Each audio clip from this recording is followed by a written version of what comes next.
President Donald Trump has once again made headlines for his bold statements about crime in American cities.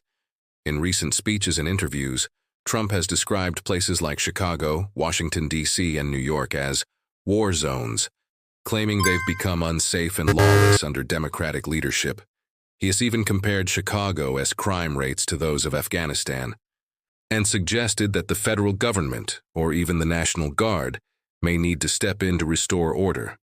Trump has also accused local governments of manipulating or underreporting crime data to make cities appear safer than they are.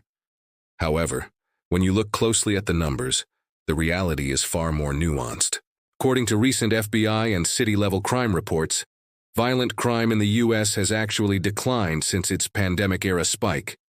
National data shows that violent crime dropped roughly 6% in 2023, and early 2025 figures indicate a continued downward trend. In Chicago, murders fell by about 10% between 2022 and 2024. Washington, D.C., which saw a temporary surge in homicides in 2023, has since experienced declines as well. Other major cities like New York, Los Angeles, and Baltimore have also reported fewer shootings and assaults compared to previous years. Experts say Trump's sweeping comparisons, such as labeling D.C. more dangerous than Mexico City, don't hold up to scrutiny. Such claims often ignore differences in how crimes are defined and reported, as well as socioeconomic factors like poverty, policing, and population size. Moreover, Trump's assertion that 30% of crime isn't even reported is false. Fact-checking organizations like PolitiFact and FactCheck.org have confirmed that federal crime data now includes nearly all major U.S. cities, and while data gaps exist, they do not drastically alter national trends. The broader reality is complex. Some American cities continue to struggle with high rates of gun violence and property crime, especially in certain neighborhoods.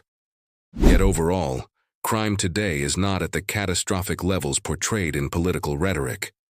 In fact, many urban areas are safer now than they were a decade ago.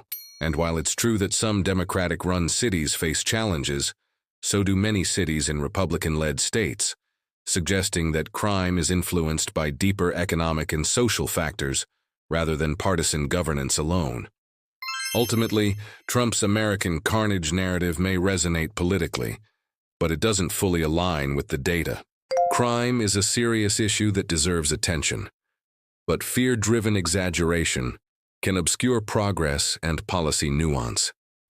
The reality is that while danger persists in some areas, most American cities are not spiraling into chaos. They're evolving, facing challenges, and in many cases quietly becoming safer. Facts, not fear, tell the real story.